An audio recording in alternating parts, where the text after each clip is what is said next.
Ese manantial en el cual todos nosotros podemos lavarnos, oh Dios.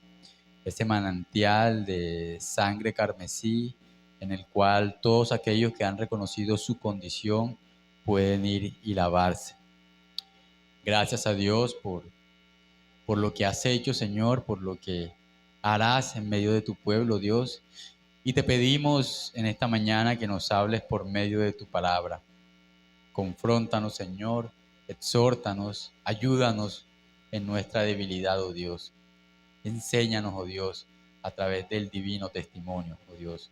Que nuestro corazón, Señor, pueda ser afectado por tu verdad, oh Dios, y podamos adorarte de una manera más santa y más aceptable a ti, oh Dios. Te lo pedimos y te lo rogamos en el nombre de Jesucristo. Amén y amén. Puede tomar asiento, querido hermano. Gracias al Señor por la oportunidad de poder predicar su palabra una vez más. Yo le invito a que me acompañe al Evangelio de Mateo, capítulo 6, verso 6. Dice la palabra de Dios. Mateo, capítulo 6, verso 6. Mas tú cuando ores, entra en tu aposento y cerrando la puerta, ora a tu Padre que está en lo secreto. Y tu Padre que ve en lo secreto, te recompensará en público. Mis amados, desde esta mañana, en el contexto de esta miniserie que venimos llevando acerca del Sermón del Monte, que ya venimos desde hace varios domingos tratando, estaremos considerando el Padre Nuestro. Así que este sermón será una pequeña introducción a esta importante enseñanza. Y como sabemos que no se trata de cualquier pasaje, sino de nada más ni nada menos que de las instrucciones acerca de cómo debemos dirigirnos a Dios en oraciones, entonces no deberíamos entrar abruptamente en ella. Esa es la razón de ser de este sermón.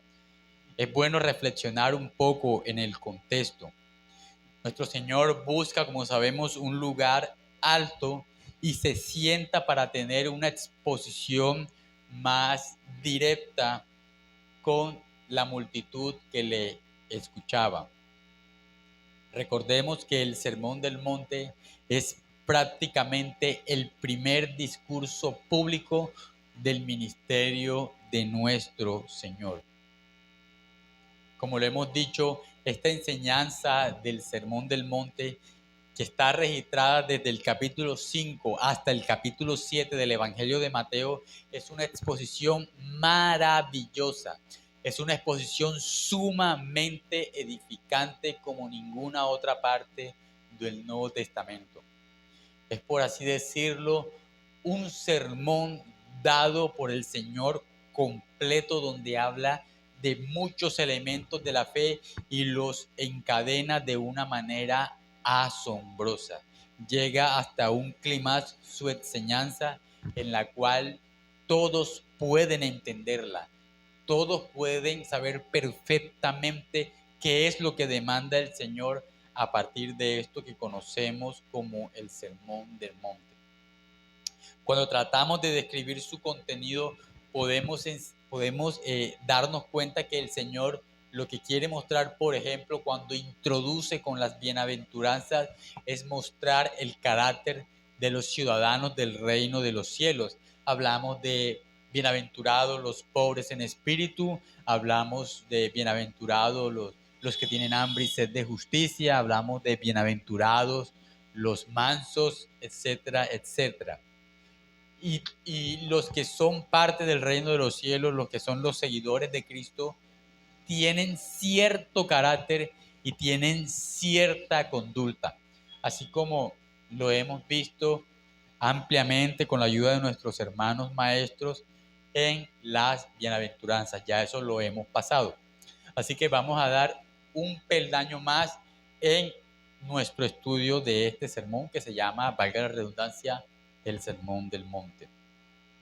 También luego de ver las bienaventuranzas, el Señor explica el verdadero sentido de la ley moral en contraste con el legalismo, con el tradicionalismo enseñado durante siglos por los escribas y los fariseos. Se habló entonces de el verdadero sentido del mandamiento de no matarás, del verdadero sentido del mandamiento de no adulterarás, del verdadero sentido del mandamiento amarás al Señor con todo tu corazón, con toda tu alma y con toda tu mente. El Señor explicó el verdadero sentido de la ley moral. Así que debemos decir que la oración, como ya debemos saberlo, es una de las partes esenciales de la vida. Si recordamos nuestras clases de neumatología, si no estoy mal, entendemos que amartiología, entendemos que la oración es uno de los medios de gracia junto con la iglesia, junto con los sacramentos y junto con la lectura de la palabra de Dios. Todos los que son parte del reino de los cielos deben ejercitarse en la oración. Así que, mis amados, notaremos que el Señor trata sobre este tema con una pedagogía muy particular. Primero, en la porción que será objeto de nuestro estudio, Él enseña lo que no es la vida de oración o lo que es lo mismo de aquello de lo cual debemos alejarnos al momento de orar. Eso lo notaremos cuando leamos el pasaje. Y posteriormente se toma el tiempo de explicar lo que sí debe ser parte de nuestra vida de oración. Estas palabras han pasado a la historia como la antesala de lo que conocemos como el Padre Nuestro. Me estoy refiriendo a el Sermón del Monte. Así que, mis amados, de esta manera, con estos dos encabezados, aquello de lo cual debemos alejarnos al momento de orar y aquello que sí debe ser parte de nuestra vida de oración, serán los dos encabezados de este sermón que titularemos La Guía Bíblica para la Oración. Así que estaremos desarrollando la porción de Mateo capítulo 6 desde el versículo 5 hasta el versículo 8. Esa será la porción en la cual estaremos meditando en esta mañana con el favor de Dios. Así que, mis amados, vamos a nuestro primer punto. Vaya conmigo a el versículo 5 de Mateo capítulo 6. Mateo capítulo 6, verso 5. Dice así la palabra: y cuando ores, no seáis como los hipócritas, porque ellos aman el orar en pie en las sinagogas y en las esquinas de las calles para ser vistos por los hombres. De cierto os digo que ya tienen su recompensa. Como lo vemos, hay tres cosas que el texto nos exhorta nuestro Señor para alejarnos al momento de orar. Dice tres cosas: nuestras oraciones deben estar libres de la hipocresía, deben estar libres de la arrogancia y deben estar libres de las palabras sin sentido. ¿Sí? Esas son las cosas de las cuales debemos alejarnos al momento de orar: de la hipocresía, de la arrogancia y de las palabras sin sentido. Hablemos de lo primero. La oración debe estar despojada de toda hipocresía. El judío oraba tradicionalmente 3 veces al día. Oraba a las 9, lo que se conoce como la hora tercera. Oraba al mediodía, lo que se conoce como la hora sexta. Y a las 3 p.m., lo que se conocía como la hora novena. Algunos oraban en pie, otros oraban de rodilla, otros incluso, como el salmista, como el rey David, oraban totalmente en el suelo, postrados. Pero existían algunos hombres religiosos en los tiempos del Señor Jesús que no estaban movidos por el sentido de la oración. Yo no estoy hablando de la postura. Realmente es transparente si usted lo quiere hacer de pie, de rodillas o totalmente postrado en el suelo. Ese no es el sentido de lo que estoy diciendo en esta mañana, sino me refiero a aquellas personas que estaban despojados totalmente de un espíritu de oración. que lo hacían simplemente porque orar estaba bien. A eso es lo que me estoy refiriendo en esta mañana. Aquellas personas que pensaban que la vida de oración era una oportunidad más para el exhibicionismo y para el alarde personal, más que para una oportunidad para presentarse ante Dios en alabanza y agradecimiento. A esos individuos es a los que me estoy refiriendo en esta mañana. Orar por orar es una de las peores equivocaciones de los hombres. Repito, orar por orar es una de las equivocaciones más grandes de los hombres. Orar por salir del paso o porque eso es lo que se espera que hagan los creyentes es un grave error, mi querido hermano.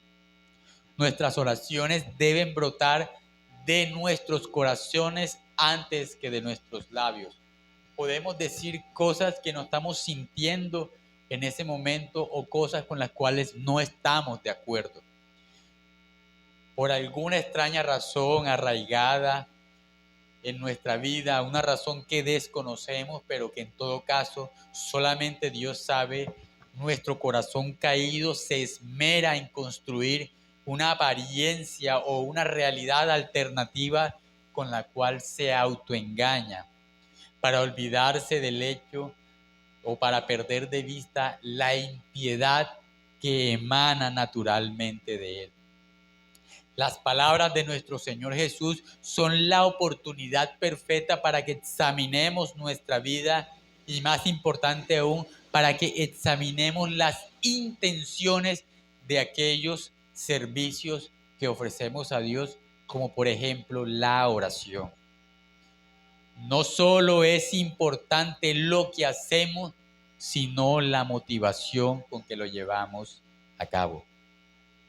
El profeta Isaías, hablando acerca de la ceguera espiritual de Israel, diría en Isaías capítulo 29, versículo 13, dice pues el Señor, porque este pueblo se acerca a mí con su boca y con sus labios me honra, pero su corazón está lejos de mí y su temor de mí no es más que un mandamiento de hombres que les ha sido enseñado.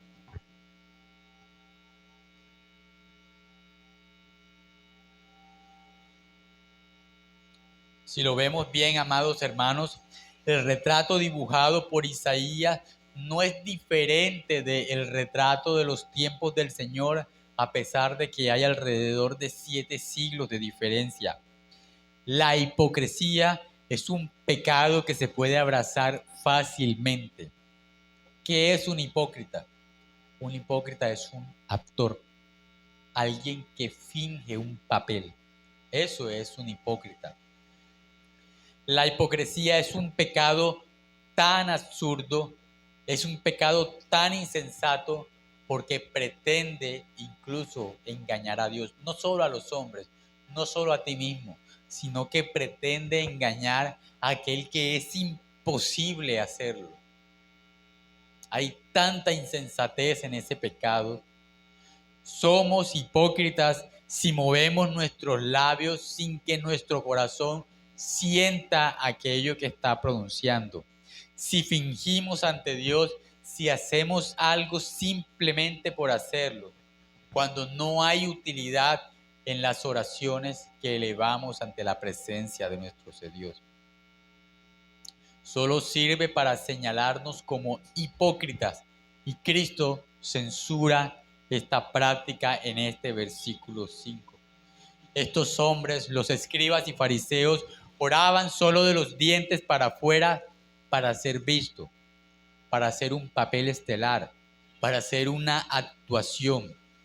No había en sus almas una disposición para acercarse a Dios en solemnidad, en agradecimiento. Por eso al inicio del culto enfatizaba en ello. Debemos acercarnos a Dios con temor en nuestro corazón, pero también con gozo y con alegría. Aquello que cantamos debe ser una expresión de lo que estamos haciendo con nuestros actos. La sinceridad en la oración es cardinal para un genuino acercamiento a Dios. Recuerda, el que se acerca a Dios es necesario que crea que le haya. ¿Por qué? Porque Él es galardonador de los que le buscan. Cuando el afán por aparentar oculta las intenciones de nuestro corazón, estamos cayendo en el mismo pecado que caían estos hombres, de los cuales nuestro Señor está hablando en este capítulo 6 de Mateo. Veamos, por ejemplo, lo que le dice el Señor a la mujer samaritana en Juan capítulo 4, verso 23. Habla acerca de las motivaciones respecto a la adoración a Dios. Dice en Juan capítulo 4, verso 23, mas la hora viene y ahora es cuando los verdaderos adoradores adorarán al Padre en espíritu y en verdad, porque también el Padre tales adoradores busca que le adoren. Creo que todos sabemos, si hacemos un poquito de análisis, que este texto no está hablando de cantar o está hablando de orar. Está hablando de la adoración. Nuestra adoración, la adoración del creyente, debe ser movida por un corazón que ama la verdad, que conoce la verdad y que habla la verdad. Adoradores en espíritu y en verdad. Adoradores que adoran con un corazón renovado por el espíritu y que adoran conforme a la verdad de la palabra de Dios. En un tiempo en el que se le da más importancia a las formas que a la esencia, en el que se le da más importancia a esa frivolidad más que a la intención del corazón, nuestro Señor sorprende destruyendo dicho pensamiento, alegando que lo que importa es lo que hay en nuestro corazón. Y esto fue lo que perdieron de vista los escribas y fariseos, estos hombres a los cuales el Señor se refiere.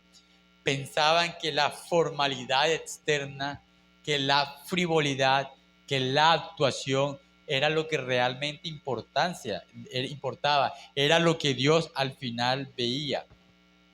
Y esto, mi querido hermano, fue literalmente un tropezadero para la mentalidad judía, que estaba acostumbrada al ritualismo, que estaba acostumbrado a ese ceremonialismo, que estaba acostumbrado a la pompa durante siglos. Ellos hicieron de esos medios de gracia, del silicio, de la ceniza, de todas las formas entregados por el Señor como el fin de la adoración y no solamente un medio. Lo único para lo que servían esos medios eran para anunciar la venida del Mesías, del nuevo pacto, del pacto definitivo que Dios establecería con ellos. Nunca se trató de un ceremonialismo vacío y mecánico en el cual desconectábamos nuestro corazón de nuestra lengua. Nuestro Señor no estaba enseñando algo que fuese novedoso, no estaba enseñando algo que fuese nuevo. Ya el profeta, ya el salmista había hablado de esto. Por ejemplo, vayamos al Salmo 145 en el verso 18.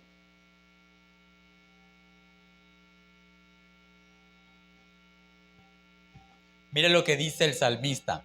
Cercano está Jehová a todos los que le invocan, a todos los que le invocan de veras. No dice a aquellos que fingen o aparentan invocar al Señor. Dice a todos aquellos que le invocan de veras. O aquel pasaje que dice en el Salmo 34, 17, 18. Claman los justos y Jehová oye y los libra de todas sus angustias. Cercano está Jehová a los quebrantados de corazón y salva a los contritos de espíritu. La intención del corazón, mi querido hermano, cuenta y cuenta muchísimo. Todos los santos del Antiguo Testamento testificaron que la sinceridad del corazón era muy importante al momento de acercarse al Señor. Tanto así que es difícil pensar que los escribas y fariseos simplemente no lo hayan leído o lo hayan pasado por alto. Si hay algo positivo que el Señor resalta en estos hombres, es que ellos escudriñaban las Escrituras, aunque fuesen incapaces de ver que las Escrituras daban testimonio acerca de Jesús. Lo cierto es que ellos toleraban el escrutinio público al decirles: ustedes escudriñan las Escrituras. Entonces, ¿por qué no vieron que era un asunto del corazón más que de las formas externas?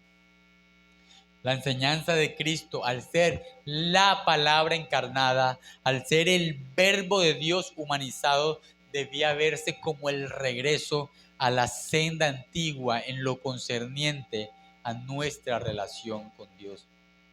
Como lo dije antes, no estamos hablando de una novedad teológica que trae el Señor. Nuestro Señor está presentando el verdadero sentido de la oración. Él sabía, nuestro Señor, lo malo que era presentarse ante la divinidad con un corazón que finge, que aparenta piedad, pero que carece de ella. No es algo de lo cual solamente eran vulnerables los escribas y fariseos. Nosotros también somos vulnerables a este terrible mal. Por eso el Señor nos advierte acerca de ella. Si lo vemos bien, la enseñanza en contra de la hipocresía no es algo únicamente que se limita al Sermón del Monte. Muchas de las enseñanzas del Señor se centran en este terrible pecado que fácilmente puede ser abrazado por nosotros.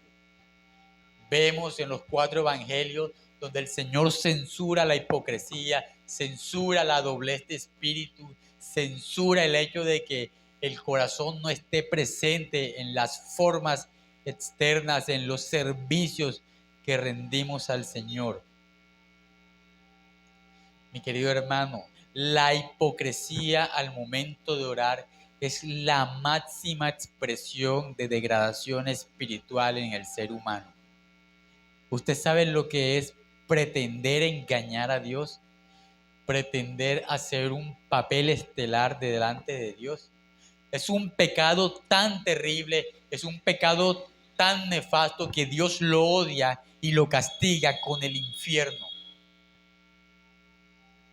Como lo mencionó antes, tiene la osadía de pretender engañar al Señor.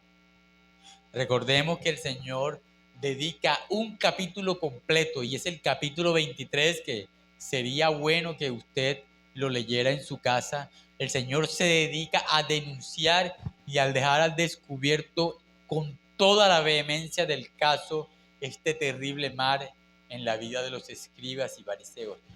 Pocas veces vemos tanta contundencia e indignación por parte de nuestro Señor en los evangelios como lo vemos en el capítulo 23. El capítulo 23 es un capítulo que debería ponernos los pelos de punta al saber cómo el Señor aborrece la hipocresía. Y esto, mis amados, nos debe dar una idea a nosotros de que debemos estar alerta en todo momento para no caer en las garras de la hipocresía espiritual. La lucha contra este pecado es real, mis amados. No pensemos que porque abrazamos una sana doctrina, porque adoramos utilizando el principio regulador de la adoración, somos exentos a este mal. No, es un mal que nos acechará en todo momento de nuestra peregrinación en este mundo, así que no dejemos bajar la guardia en ningún momento. Así que en el contexto de aquello de lo cual debemos alejarnos al momento de orar, hemos hablado acerca de la hipocresía. Hablemos ahora de lo segundo de lo cual debemos alejarnos al momento de orar, que es la arrogancia.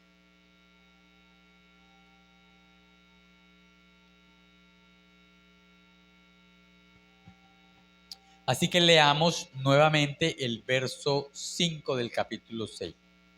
Y cuando ores, no seas como los hipócritas, porque ellos aman el orar en pie en las sinagogas y en las esquinas de las calles para ser visto de los hombres. De cierto os digo que ya tienen su recompensa. Es increíble que el corazón del hombre sea capaz de usar algo tan santo, algo tan solemne, algo que está dirigido a Dios para llamar la atención sobre sí. El fariseo amaba el orar en pie o en los rincones. Sin embargo, el problema no estaba en la posición que estaba asumiendo en ese momento, sino en el propósito con el cual oraba de esta manera.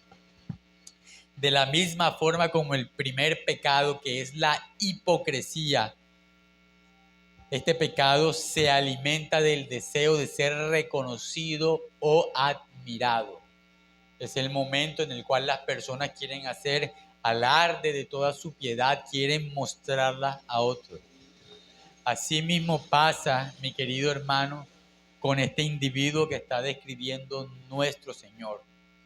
No es extraño que el ser humano en su condición caída intente imitar a Satanás en cuanto a esto.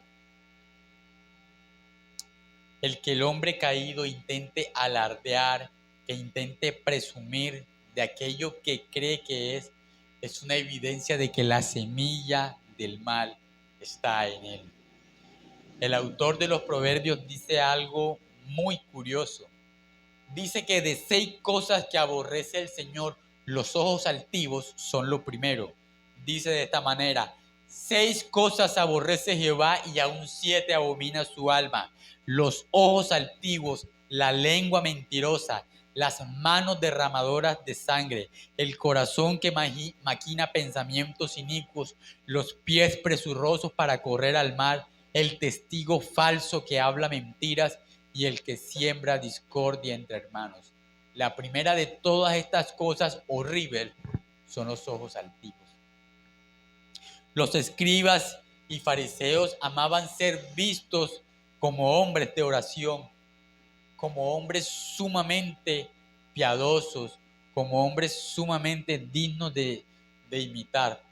No solo como aquellos que oraban 3 veces al día, también como aquellos que ofrecían las oraciones más sentidas y elaboradas, que dejaban sin palabras a los espectadores. En otras palabras, en su actuación se complacían en el aplauso de aquellos que los observaban en ese momento. El ser reconocidos como piadosos para ellos era más importante que en realidad ser piadosos. Algunos quieren ser vistos como hombres de oración, como hombres que saben, que entienden, que hablan bien, pero el propósito que persiguen es simplemente ese, un reconocimiento. El ser reconocido por los hombres es su objetivo. Su corazón se satisface en la adulación de las personas. La arrogancia y el orgullo, mis queridos hermanos, son males muy arraigados en el corazón, que no tienen respeto ni siquiera por las cosas santas. Satanás fue el primero que quiso ser reconocido y admirado por algo que no era. Una posición que lo llevó a desafiar la majestad de Dios. No obstante, como sabemos, su insolencia fue castigada de una manera ejemplar por parte del Señor. Dice el apóstol Pablo: porque el que cree ser algo, no siendo nada, a sí mismo se engaña. Gálatas capítulo 6, verso 3.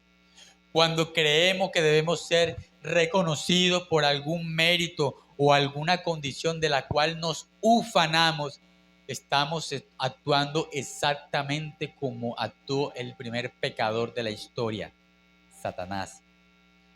Satanás no cayó por fornicario, él no cayó por adúltero, él cayó por orgulloso.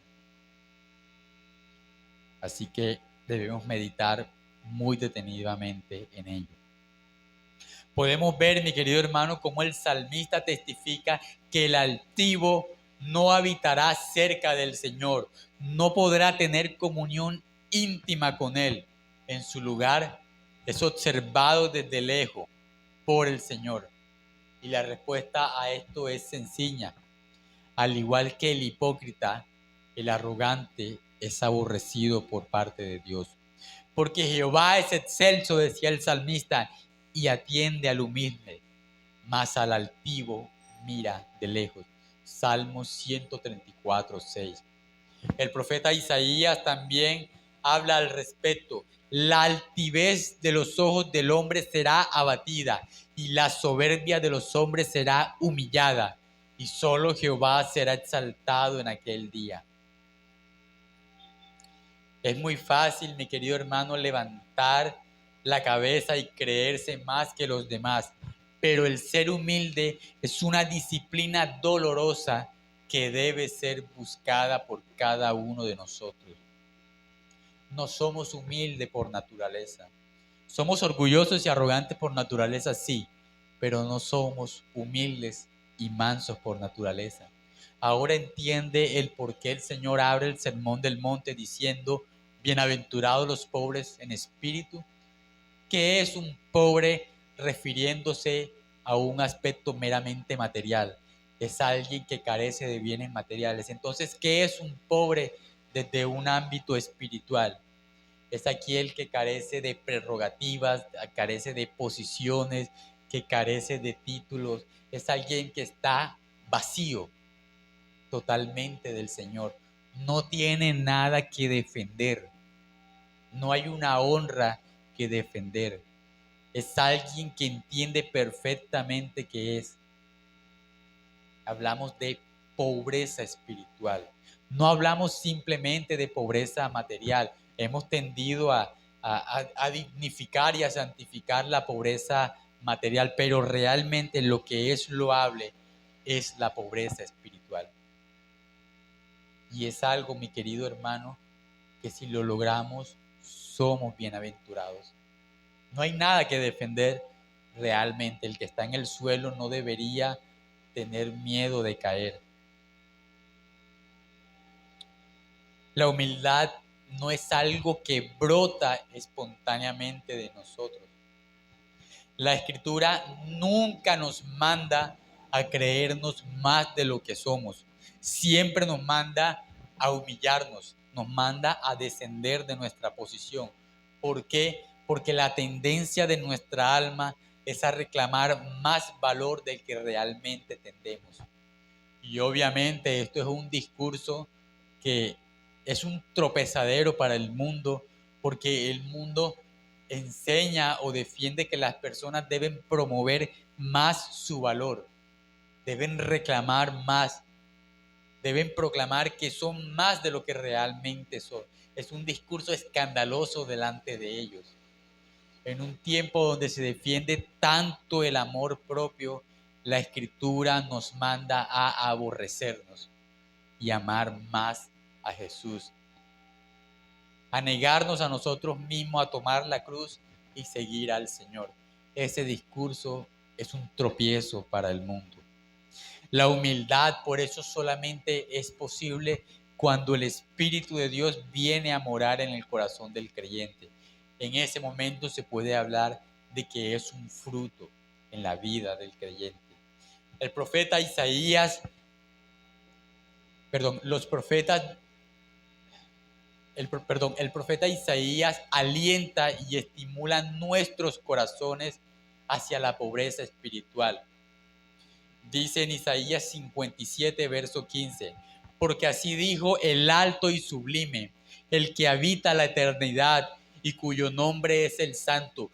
Yo habito en la altura y la santidad, y con el quebrantado y humilde de espíritu, para hacer vivir el espíritu de los humildes y para vivificar el corazón de los quebrantados. Con ellos es que habita el Señor, no habita con los arrogantes, con los engreídos, con los orgullosos. Ahora entiende por qué Satanás no tiene comunión con el Señor, porque fue expulsado de su gloria. ¿Por qué? Por este terrible pecado. El Señor habita con los mansos, con los humildes. Por eso es la primera bienaventuranza. Bienaventurados los pobres en espíritu, porque de ellos es el reino de los cielos. Así que no es una invención teológica nueva, es simplemente el verdadero sentido de todo lo enseñado en el Antiguo Testamento.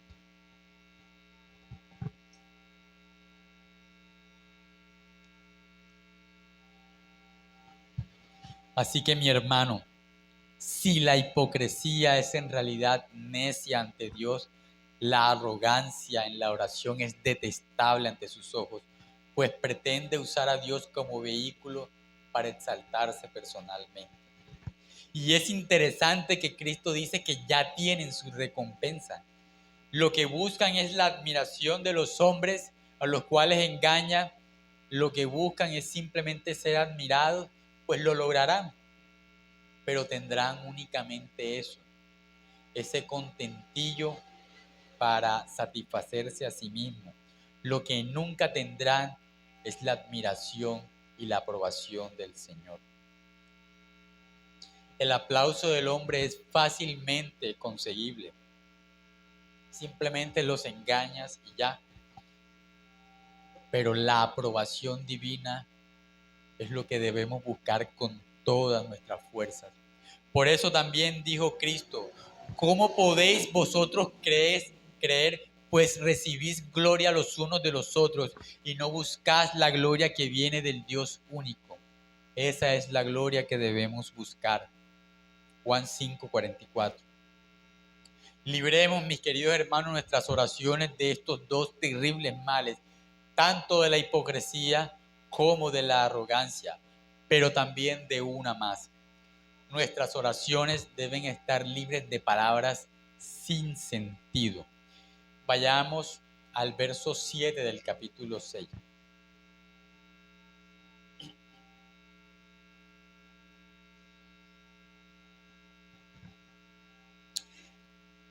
Y orando, no uséis vanas repeticiones como los gentiles que piensan que por su palabrería serán oídos. Las oraciones bíblicas en realidad no son largas. De hecho, si usted lee el Padre Nuestro, pues puede que se demore solamente 2 minutos. Pero más allá de enfatizar su duración, en la Escritura hay oraciones muy largas, muy largas. La oración de Salomón, la oración de Nehemías, hay oraciones preciosas que son largas. Así que el énfasis no es la duración de la oración. Debemos reconocer que lo que caracteriza o lo que debe caracterizar la oración debe ser la sencillez. Entre los judíos había un dicho que entre más se repitiera una oración, más será efectiva. Y algunas veces los cristianos modernos vemos esas oraciones que se repiten, que solamente cogen un patrón y lo repiten una y otra vez, como si Dios no pudiese entender o como si Dios necesitase constantemente de aclaraciones. Pues mis hermanos, esto se ve mucho dentro de la iglesia. Y esto no es otra cosa que paganismo puro y duro. No tiene nada que ver con cristianismo. En todo caso, el Señor condena las vanas repeticiones por su carácter pagano. Ellos creían que entre más ruidoso, que entre más larga fuese la oración, había probabilidad de eso. Eso no es cristianismo, eso es paganismo y quizás brujería. No sabemos exactamente eso cómo se infiltró en la liturgia o en la vida espiritual de Israel, pero lo cierto es que esta práctica fue adoptada por muchos. Podríamos hablar de las oraciones del rosario, donde se repite una y otra vez un patrón, donde simplemente se trata de repetir o repetir. Hablamos también del budismo y de otras corrientes en las cuales simplemente se trata de repetir cosas. Y esto, dolorosamente debemos decirlo, se ve también dentro del cristianismo. Sin embargo, mis queridos hermanos, solamente quiero dejar en sus mentes un ejemplo que vemos en la Escritura y lo vemos en el Antiguo Testamento. Y este ejemplo está asociado al paganismo, no está asociado a la adoración que se ofrece a nuestro Dios. Vaya conmigo a Primera de Reyes, capítulo 18. Vamos a leer el verso 26, el verso 28 y el 29.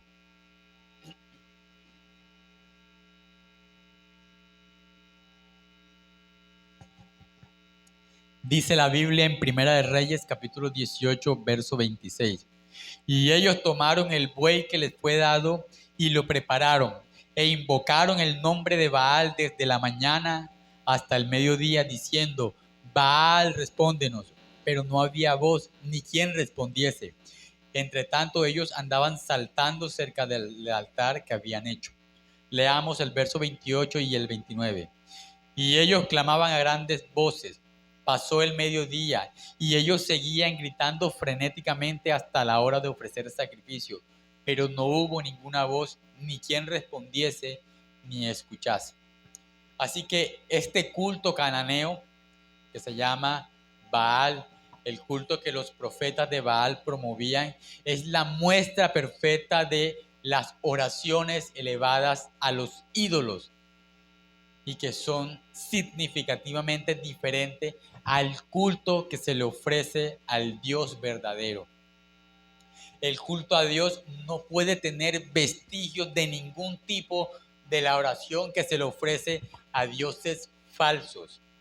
Los 10 mandamientos, si usted lo sabe, lo que hacen es proteger la adoración a Dios de cualquier influencia pagana, de cualquier influencia que no sea lo que Dios ha instituido para la adoración. Y Cristo vino a recordarnos esto. ¿Por qué se hacía esto? ¿Por qué había vanas repeticiones en el culto a Dios? Esto deja mucho que pensar. ¿Por qué las tradiciones paganas habían permeado la oración del Dios verdadero, del Dios único? Esto nos da una idea de cuál era el nivel de degradación que había en Israel en los tiempos de nuestro Señor Jesucristo. La sencillez, mi querido hermano, siempre ha sido la marca de la oración del verdadero creyente. No se trata de oraciones pomposas, de oraciones sumamente elaboradas. Se trata de oraciones que expresen el estado de nuestra alma. No necesitamos repetir, no necesitamos gritar como si quisiéramos forzar a Dios a hacer algo. Él conoce nuestras oraciones y está atento a ellas, si son sinceras y son sencillas. Así que, mis amados, hemos visto 3 terribles males de los cuales debemos alejarnos al momento de orar. Debemos alejarnos de la hipocresía, de la arrogancia y de las frases u oraciones sin sentido.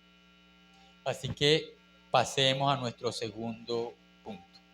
Así que para ello vamos a leer el verso 6 y el verso 8 del capítulo 6.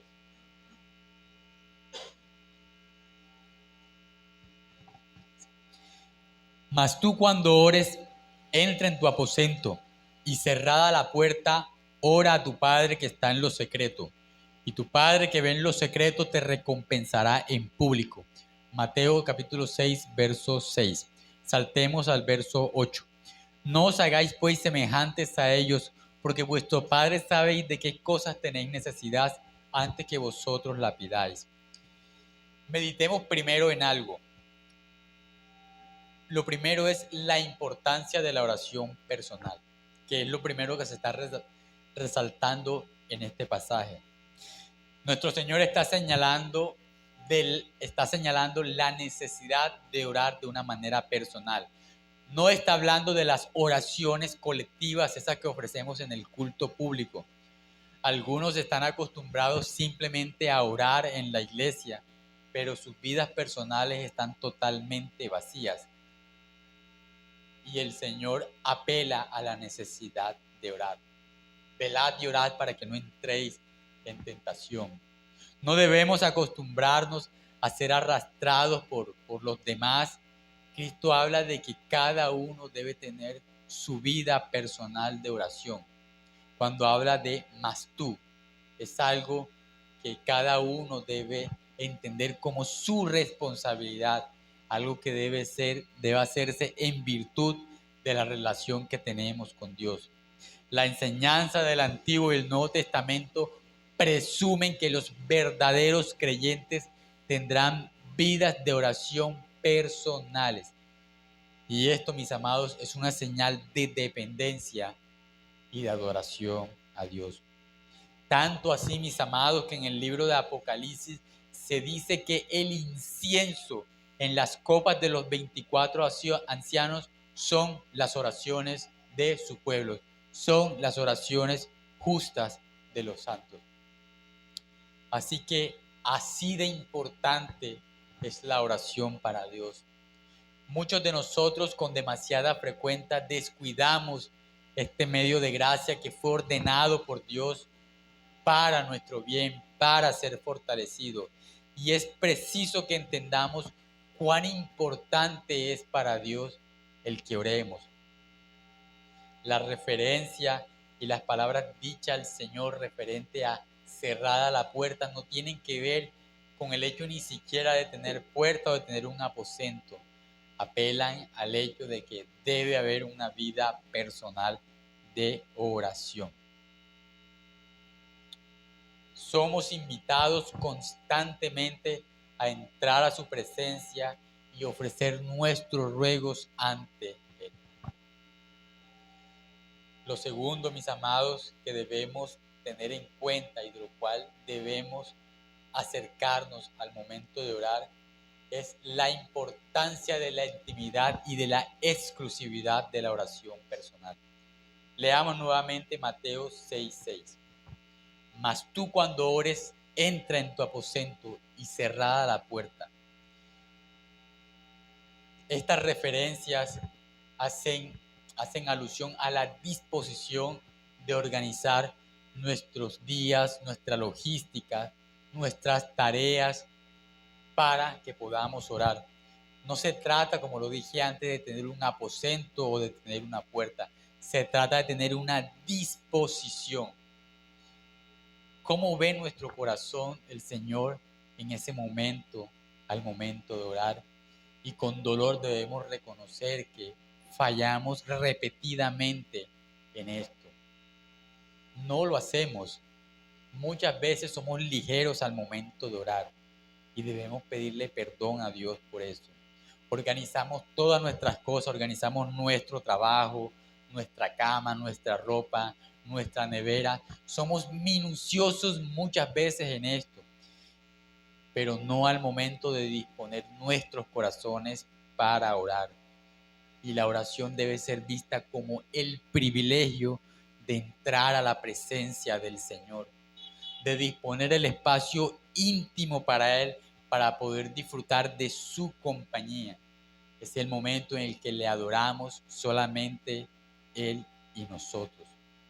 A esto quiere decir cuando el Señor dice cerrada la puerta.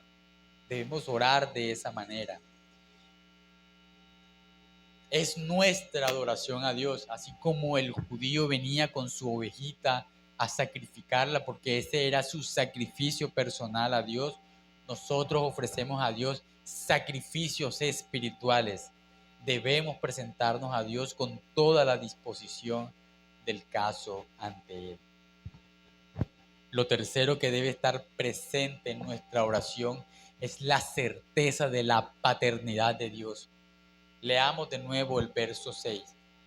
Mas tú cuando ores, entra en tu aposento y cerrada la puerta, ora a tu Padre. Uno de los más bellos beneficios de la salvación es la adopción. Y la oración es una expresión de nuestra nueva condición delante de Dios. No oramos como esclavos, no oramos como advenedizos, oramos como hijos. Por eso Cristo nos alienta, ora a tu Padre. No venimos a Él con temor, sino con la confianza con la que haría un pequeño hijo. Esto tiene que ver, mi querido hermano, con lo que hemos dicho anteriormente. Es Dios nuestro Padre, así lo declara el texto. No hay relación más estrecha que la que pueda haber entre Él y nosotros en ese momento, entre un padre y un hijo. Nadie está tan cercano a ti en ese momento como lo está Dios.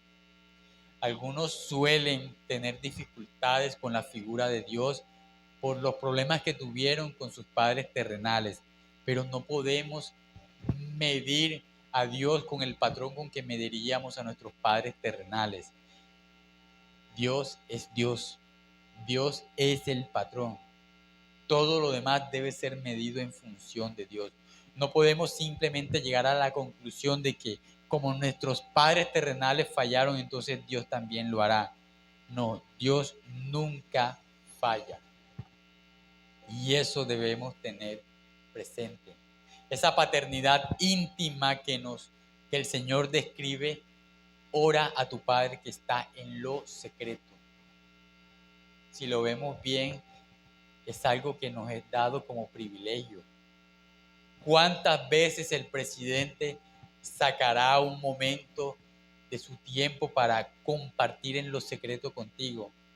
Pero el Rey de Reyes y Señor de Señores te dice que Él compartirá contigo en lo secreto. Es nuestro Padre que está en lo secreto. Es un lugar donde más nadie lo ve. Es nuestro Padre que llega a compartir con nosotros. Lo otro que debe estar presente en nuestra vida de oración es el descanso de la respuesta paternal. Leamos otra vez el verso 6. Mas tú cuando ores, entra en tu aposento y cerrada la puerta, ora a tu Padre que está en lo secreto. Y tu Padre que ve en lo secreto te recompensará en público. Recuerde que lo importante para los fariseos era lo público, mas para nosotros no debe ser de esta manera. Lo importante debe ser la intimidad en la cual compartimos Dios y nosotros, en la cual Él hará que te veas como Él quiere que te veas. No es un momento para hacer alarde de cuán piadoso eres, sino para llegar ante Dios con sinceridad, con pobreza espiritual, despojados, vaciados. Debemos buscar la intimidad. Eso es todo lo contrario de lo que buscaban los escribas y fariseos, que era el exhibicionismo. Nosotros debemos buscar momentos a solas con nuestro Dios. Y finalmente, lo último que debe estar presente en la oración es la certeza de que Él sabe lo que necesitamos. Leamos el verso 8. No os hagáis pues semejantes a ellos, porque vuestro Padre sabe de qué cosas tenéis necesidad antes que vosotros lo pidáis. Y podemos ver qué hermoso es para nosotros que nuestro Padre Celestial ya sabe todo lo que necesitamos, incluso ya sabe todo lo que vamos a decir. Él no pasa por alto nuestras necesidades, Él no pasa por alto nuestra situación, Él no se entera por boca de un tercero de lo que nos acontece, Él no echa una mirada descuidada para indagar en nuestra vida. Él lo sabe todo. Él sabe lo que sufrimos, lo que anhelamos, lo que es bueno para nosotros. Dios lo sabe. Así que, mis amados, debemos acercarnos en la certeza de que Dios sabe exactamente de lo que necesitas. Eso no quiere decir que no podemos pedir, debemos pedir, porque esa es una muestra de nuestra dependencia. Pero Dios sabe exactamente de eso que tú pides o que no pides, qué es lo que tú necesitas. Mis amados, en conclusión, hemos hablado en esta mañana acerca de la guía bíblica de la oración y lo hemos abordado de esta manera. Lo que debemos alejarnos al momento de orar, dijimos que debemos alejarnos de la hipocresía, de la arrogancia y de las palabras sin sentido. Y también de lo que debe estar presente al momento de nuestra oración, entendiendo lo importante que es la oración personal, entendiendo lo importante que es la intimidad y la exclusividad de la oración personal. Debemos entender la certeza de la paternidad de Dios, debemos entender el descanso de la respuesta divina y debemos entender la certeza de que Dios lo sabe todo. Para terminar, recordemos las palabras que decía el proverbista: el sacrificio de los impíos es abominación a Jehová, mas la oración de los rectos es su gozo. Que el Señor bendiga su palabra en esta mañana. Vamos a orar.